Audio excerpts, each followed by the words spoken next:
As we enter the second decade of the 21st century, the world is changing at an unprecedented pace. To a generation of adults who grew up in the 1990s, the dread of a nuclear holocaust has given way to a new set of fears. Terrorism, climate change, more recently, the global financial crisis. And as the threat of nuclear war has receded from the public mind, so has knowledge of the persistent dangers posed by the proliferation of nuclear weapons and the vast arsenals left over as a legacy of the Cold War.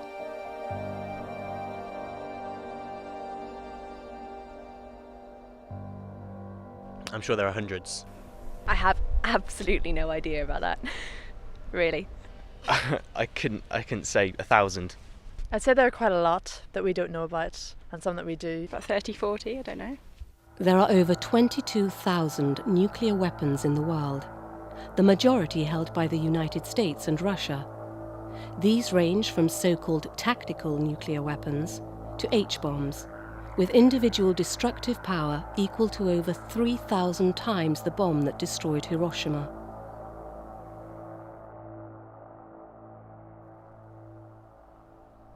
Perhaps Kuwait and places like that, I don't know. I would imagine Russia. Afghanistan? I don't know an exact list, no. I sometimes think that the best definition of prophecy is simply prophecy is suggesting the possible. And what you have to do now is suggest all the positive possibles that can exist in such a way that you don't have to get a disaster before people take notice. With all these new signs of a new attitude on the part of people of experience and knowledge and great influence, I do have some hope for the future.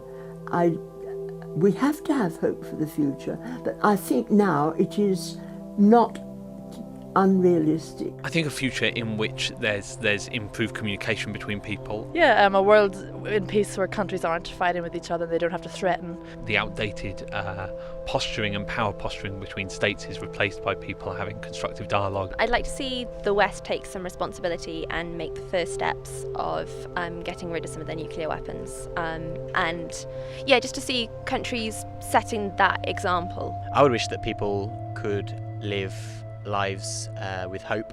I think a greater understanding among peoples of different cultures. A greater culture of sharing and of caring for each other. And I think we need to try and trust one another, not to attack one another, and not use them as a defence weapon. In an ideal world, there'd be no such thing as nuclear weapons. That sort of idea would be cool. That they don't have weapons, that they've got a peaceful outlook. It will probably take lots of people of courage and bravery and determination. Total disarmament, world peace. That's it.